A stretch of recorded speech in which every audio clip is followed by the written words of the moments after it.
start shit if you ain't ready to get hit. Well, allow me to drop some knowledge. We have to disagree. I saw that Sailor Moon outfit.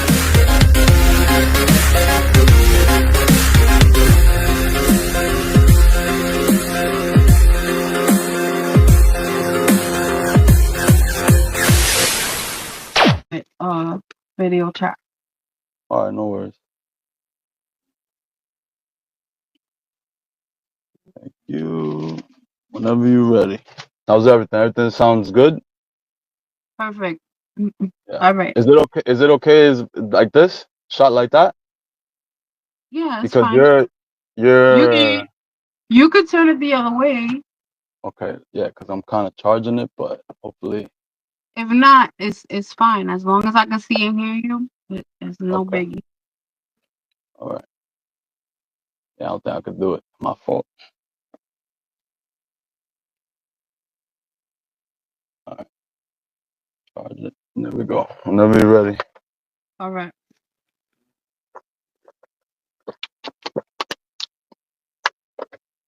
What's cracking, my BMF army? It's your favorite Jedi, the BMF goddess. I hope all of you are enjoying your last couple of weeks of summer left. And you're living it up and BMFing, you already know.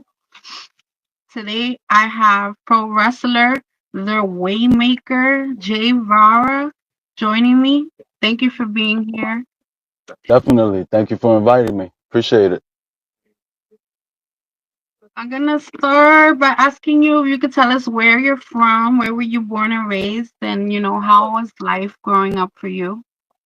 Yeah, definitely. I'm originally from the Bronx, New York, actually, and I get the whole moniker, the Waymaker and the Bronx, everything. Well, I don't really mention it. My gimmick hometown is from San Dimas, California. I have a lot of family in the West Coast, so my gimmick was pretty much West Coast influenced, laid back, calm, cool, collected, kind of my actual personality. Yeah, I was born and raised in the Bronx. Now I reside in Brooklyn, but that's my home. I love the Yankees, and yeah, pretty much growing up watching wrestling, pretty much with my neighbors, all my boys in the neighborhood, just enjoying it. And actually, I used to kind of like indulge back in the day, and actually backyard back in the day, and that was like a big thing my generation did.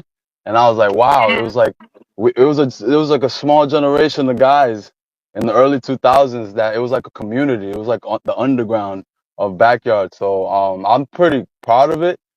We never really got far, but man, I'm pretty sure a lot of the injuries kind of started from when I was a kid. So I mean, thankfully I survived that era of my life. But that's kind of how I got started, and I was always into wrestling since I was a kid, and watching it with my cousin in his apartment and stuff like that. It was just an influence from the get. It gets to the kids, and then boom, you see it. You're like, wow, like it's amazing watching it. You watching your heroes on TV pretty much. It's kind of like what you try to emulate when you get in the game, you know? Right. Yeah. So how old were you, like, when you became a fan of pro wrestling, and who was your earliest inspiration? I've always watched it. You know, you always come in the room and then you see Hulk Hogan, Macho Man, and Ric Flair, Ricky Steamboat.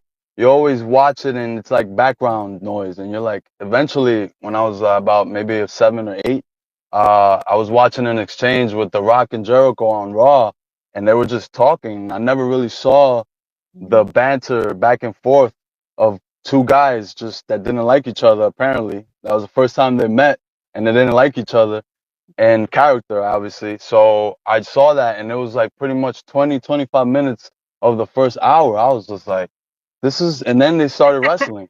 I was like, you could do this. I'm like, you could talk, you perform, you're athletic. That's when it kind of hooked me a little bit more. But it's funny that it wasn't the physical stuff, because the physical stuff was always impressive.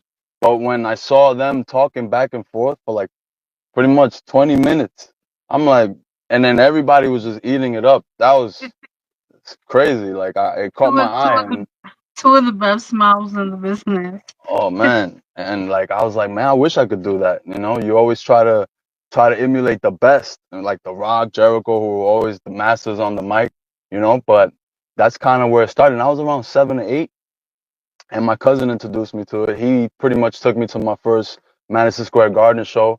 I remember it was JVC Kaboom Box. It was like when freaking big boom boxes were still I'm dating myself.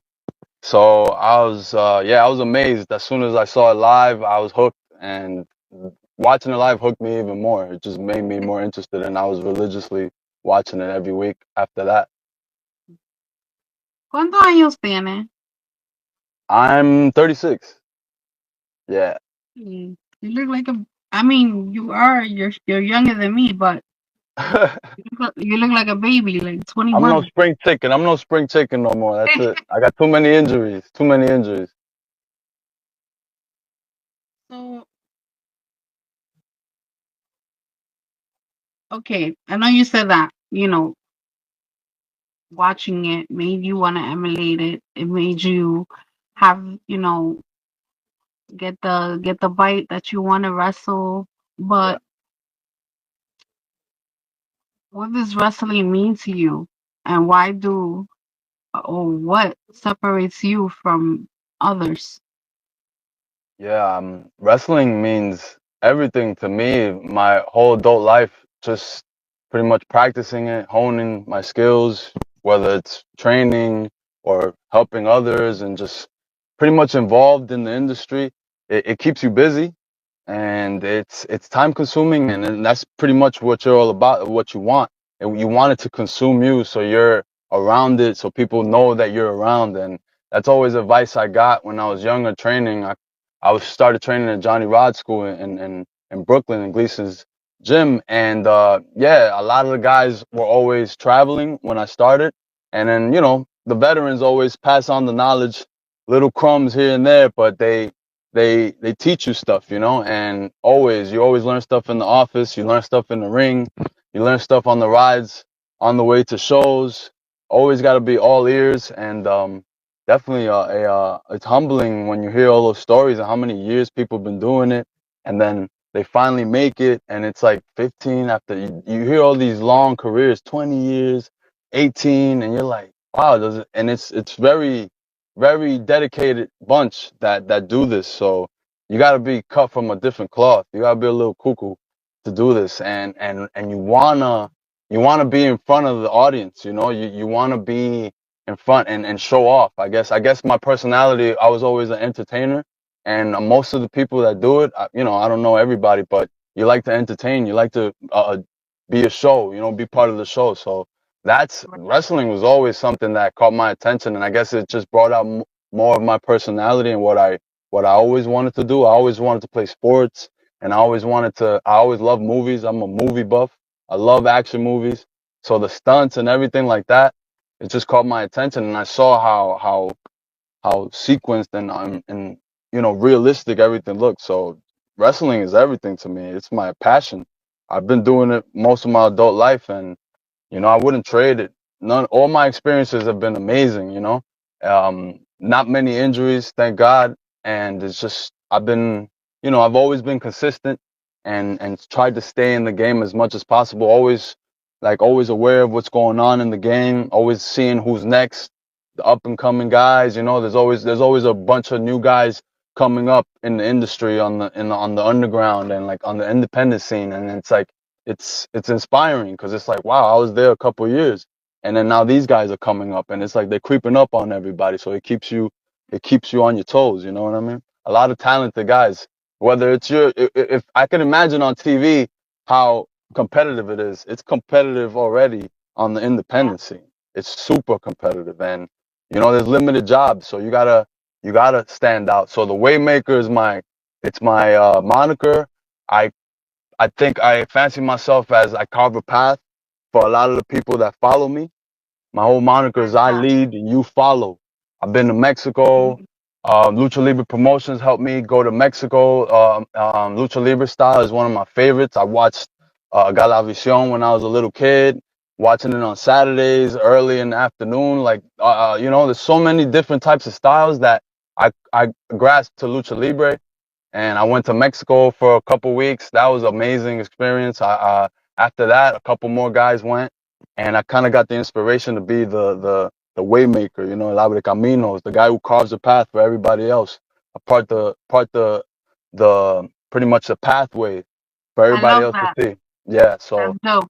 I kind of that's the moniker I started using, and I love it. You know, I've always been the complete and utter man, Jay Vara.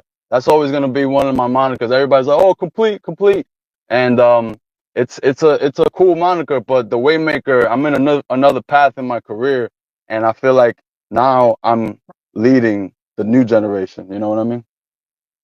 Facts. I love that. I Definitely. Thank actually you. I became a fan of yours. Uh, I had heard of you, but I didn't never see you really work, and so I saw the first match that you had with Yeah. Chris Cage, Oh, okay, and okay. At Richfield, right? I think. I was like, you guys were in Massachusetts, but in the gym over there, Yeah, yeah. and Dunbar. I was so jealous that I didn't get to see that match in person, but I super enjoyed it. I seen it a few times. Oh, it I was great. I really love that enjoyed match. it, and I was like, this guy. I mean, I felt like I was watching a pay-per-view match. It was so Yeah, fire, and yeah. I It was a great you match. radiate the Waymaker, like you said, you just stay back, chill, and you very professional, and that for Thank you. me, Appreciate that. Thank you.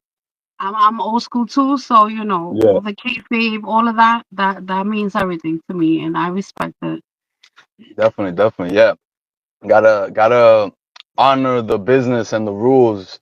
And it's a to me, it's like a martial art. It's definitely a something you respect, and you don't just share the knowledge with everyone, but you also you're always looking for talent. You're always looking for like, okay, maybe this guy's got it. So you share knowledge because you don't you don't want roadblocks. I never wanted roadblocks. You know what I mean? And whenever people shared any info, I was like so like prideful and honored Fun. because it's like damn, you're giving me the tools to get to the next level. So when you see somebody younger than you or another colleague of yours, and then it's like you see them struggling, hustling, I'm like, this guy gets it, he knows the hustle. So it's like you give him a bone, you're like, all right, bro, so you want to come with me to the show, you know what I mean?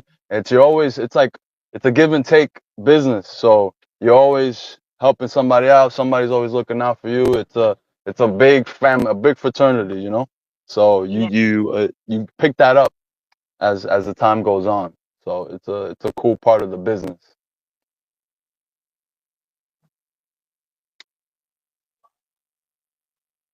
What is your favorite part of the business, and what is your least favorite? Oh wow.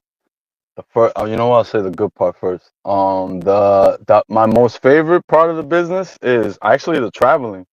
I like it, and a lot of people would say, "Whoa, really?" But it's like it's part of the experience, and then you get to meet different people.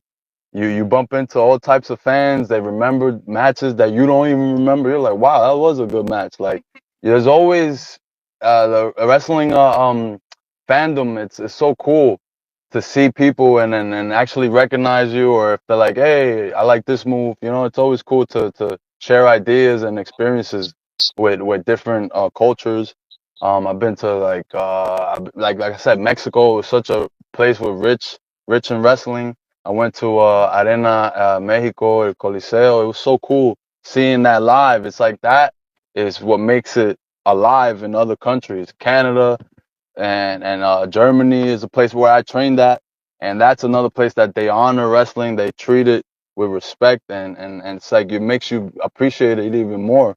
The more you do it, it's like it keeps you motivated. And it's awesome to see that. And then the part that I like the least, I guess. Hmm. That's tough because I love this stuff. But the part that I like the least, I think probably the I guess sometimes you gotta gotta politic a little bit. You know what I mean? It's not my favorite part of it, but the more competitive, like I said earlier, it gets competitive. So you gotta present yourself. You gotta make sure you're getting work. You know what I mean? So yeah, it's part of it. It's not enjoyable, but you know what I mean. It's in the the cut. It's always been part of the industry. So Right. you know, it's a part of the business. Is what I could Like say. like any job. Yeah. Exactly. You gotta scale the ranks one way or another. Gotta get your money, get your bag. And when you were in training, uh, what would you say was the hardest part for you in training? And what advice would you give to somebody just breaking in the business? I believe the hardest part in training, I guess, well, when I first started, you're not bumping as much, so that soreness follows you the next day. Then you want to go back to training because you're hungry. So sometimes you get used to it. You get that muscle memory, and you build callus to be able to do it over and over again. So yeah, that was a little challenging in the beginning. Um, nobody nobody likes when there's no feedback. You always love feedback. You know what I mean? I suggest everybody, like, any feedback is good. When somebody doesn't tell you anything, it's like what happened. I want some advice. I want to improve.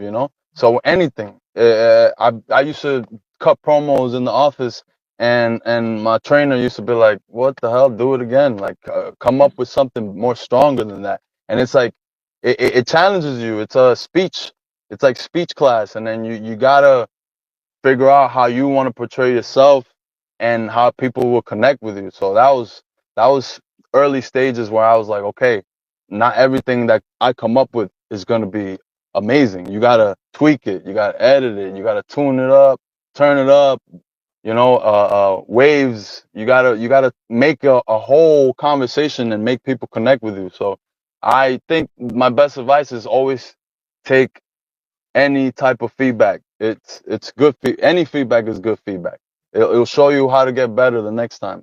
And when you make mistakes, you get better every time the next time around. So that's my advice for, like, guys coming up. Always take always hear a comment or two. It won't hurt you. It can't hurt you. You know.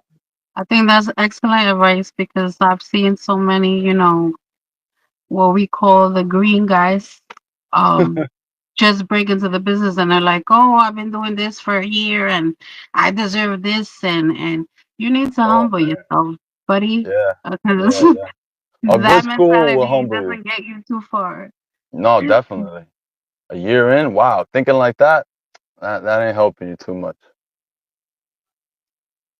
What will be who's your like today favorite wrestler?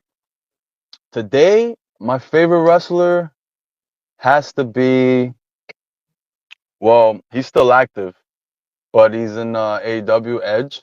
He's still one of my favorites, and he's like an older version of Edge. I like all his characters from, like, when he started out in the WWE, and then he progressed, and now he's in AEW. But Edge has always been one of my favorites. He knows how to wrestle. He's got the mic stuff down. He gets your attention right away. He knows how to tell a story with his body and his voice. Is he's talented. He's one of the best, and I hope he keeps wrestling, guys. I know he's, like, got neck issues and stuff, but he's to me, He's I will always also watch an Edge match and then enjoy it. I learned so much from Edge watching any match. It's he's always, awesome and he's like such a humble person. yeah, Love yeah. that about him. I never met him.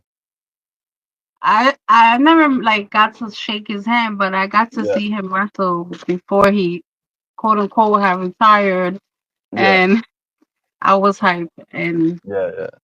He's one of the um, greatest. He's one of the greatest for I sure. really wish that he would come back home, but at least, at least Yeah, we still get to see him. exactly. That's what I was gonna say. At least we get to see him and do what he wants to do. Make his style what he wants. So it's Yeah. good. I respect it. You got to be I creative. know that at age. The schedule's much more simpler. Yeah, Uh, yeah, it is for guys that are ready to put it down is definitely more easy for them. for sure. I'm sorry. Chris's mom is texting me and calling me at the wrong time.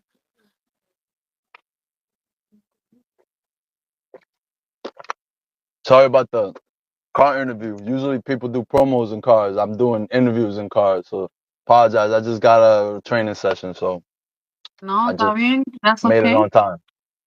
No problem. Thank you.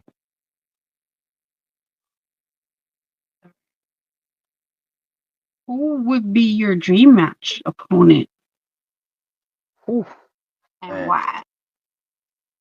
my dream match at this point will probably be against. Man, this is hard, but I would like a match against um, Jay White from AEW. Really skilled. He's one of the newer guys. So, yeah, I watched his stuff in New Japan. He's very nice in the ring. He knows how to talk. Like I said, he's a jack of all trades. He's good in the ring. He knows how to relay the message and tell you how he feels, and he makes you want to watch. So I would love to have a match against Jay White, Jay Vara, Jay White. Who knows? Please do. Maybe one day. Definitely a fan. Definitely. I asked all the talent this just because I'm curious. If you were to get the call from a mainstream promotion, who would you want it to be? Wow. Number Um, one. Yeah, number one for sure it had to be WWE because I grew up on that, you know. It's like a fabric of all of wrestling. They're the foundation. They're the head honchos, you know. So of course WWE. I would appreciate an opportunity in any big promotion, but that's the one that you remember. It's like it creates nostalgia, you know. And AEW hasn't been around. That place is amazing too, but that's the one that hits home. WWE hits home, so it makes you really want to shoot and go for it, you know. So that would be an honor to work for WWE. Yeah, I definitely enjoy it more now that Triple H has the reins. Oh yeah, yeah, he knows what he's doing. Definitely. I will always respect Vince McMahon, but I think towards his older years, he was going a little Yeah, senile. yeah, yeah. Boy, Vince, But it's man. starting to feel like yesteryear. I love it. Yeah, I'm yeah. enjoying everything. A lot of stuff is really cool right now. Business picked up for everybody.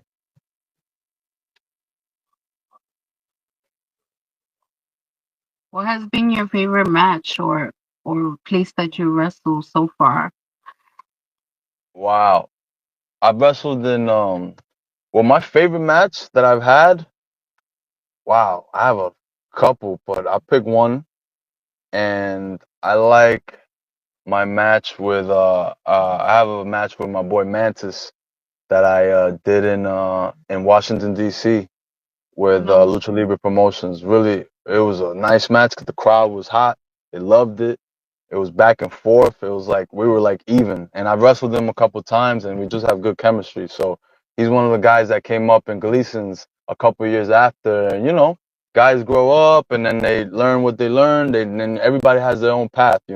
So you bump shoulders with people throughout the years, and then you're like, boom, you're booked in the same show. Promoter puts you all together, and then sometimes you just create cool stuff Yeah, for people, and yeah. sometimes Good you don't. chemistry in the ring. Mm-mm. Yeah, yeah. So really, really good matches with him, and yeah, I wrestled in England for LDN, and it was a theater, and like we came out of like the stage, and they had the light on you, and I was like, damn, this is legit. Like I felt like I was doing opera. And then you go in there, and then I got the mic, and it was called Prince Theater in the United Kingdom, and I have pictures. I always remember performing in England because the crowd It's so easy to work, and they love the old school, old school style of the British style, and you learn stuff too. But Prince Theater, I remember it for LDN wrestling. That was one of the coolest venues. Every venue for that week that I was there was awesome, but that was the one I remember the most because they had the spotlight on you. They like you could hear the echo. The room was small, so you could hear the echo of the mic. It was really nice wrestling there. So I'll remember that one. That one I always share it on Instagram whenever I can. I'm like, yeah, I wrestled there. I So it's I pretty love cool. small arenas. I think Yeah, they make it it's more a lot. intimate. Yeah, you Yeah, get a good reaction. You hear the reaction really well. a good lighting is Yeah. amazing. So who's on your wrestling opponent shit list right now? Shitless shotgun. Nah, I'm joking. I love shotgun. Nah, no shit. Why would I have a shit list? What I think is that I the mean, promoter. you got some feuds going on. Listen to me. There's no feuds. There's no even path. Let me tell you something that happened to me a couple weeks ago. Lucha Libre Promotions promoters, so called, want to get bribed to make matches triple threats. When I had Robbie Romero, the Lucha Libre Promotions champion, 1-on-1. So he just likes to get bribed, and then somehow he's a pushover, the Lucha Libre Promotions promoter. I don't want to say his name. I don't want to make him any more famous. But yeah, this guy's a pushover, and he let Tarzan Duran kind of bribe him into making it a triple threat. I don't appreciate that. But the Waymaker knows that August 23rd, he has Robbie Romero 1-on-1. And Robbie, I appreciate you, man. This guy's the new face of Lucha Libre Promotions. Fantastic. But I'm the face of Lucha Libre. I'm the foundation of Lucha Libre Promotions. I've been there for years. I'm the first champ that got to Mexico, baby. And then at the end of the day, I'll open the doors for you. But right now, you have something I want, Robbie. That's a Lucha Libre Promotions championship. I'll be the first two-time Lucha Libre Promotions champ ever. August 23rd, Liberty, New York.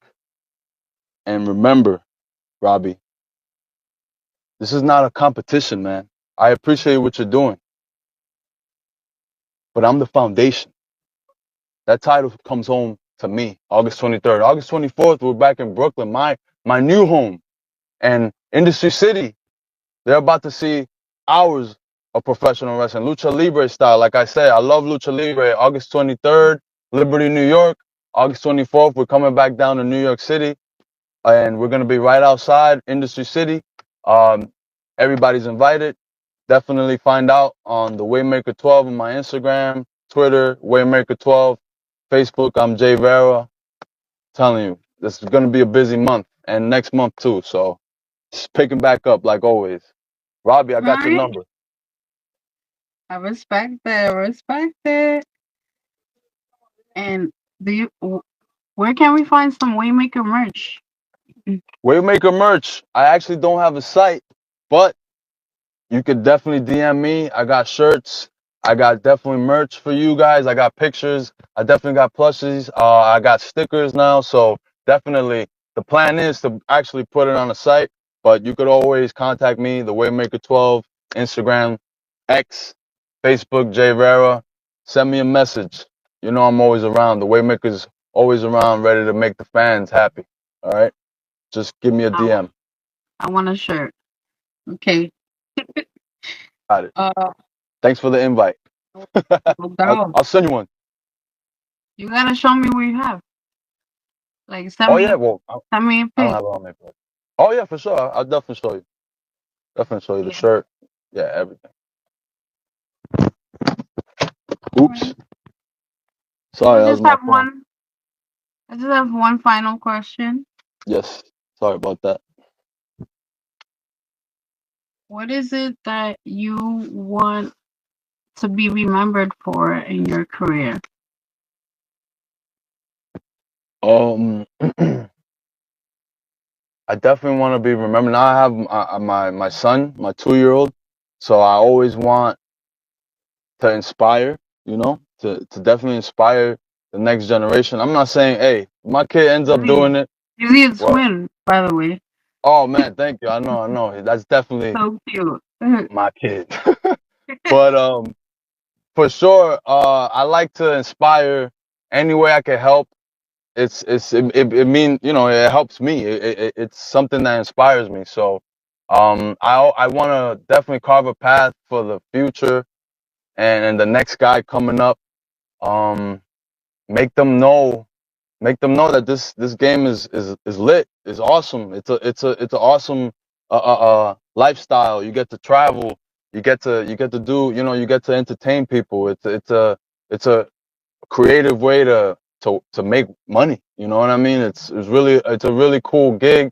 I love it. I love that I discovered it when I was young. I was able to practice it as I got older, and I'm still involved now. 15 years, going on 16. I've always been around. '08.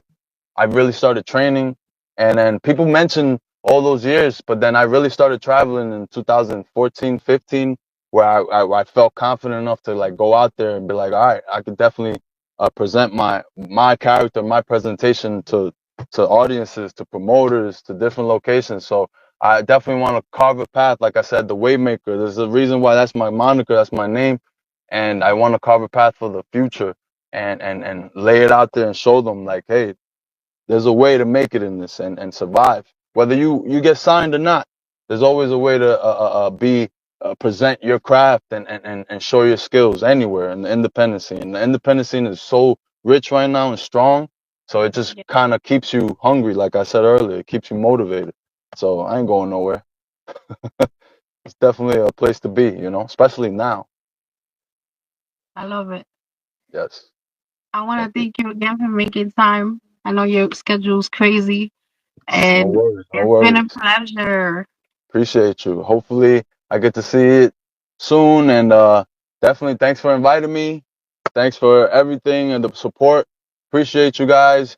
The Waymaker 12 on Instagram, X, Follow. Facebook is J_Vara. And subscribe to my YouTube channel, The World of Vara. TheWorldVara, The World of Vara. Subscribe, watch my matches. I'm always uploading stuff, promos, my recent matches. Check me out. Send a comment. Tell me what you think. Thank you guys. Thanks for inviting me. All right, guys, you already know. Hit that subscribe button and have a good night. May the force be with y'all. Yeah, the force. Ooh.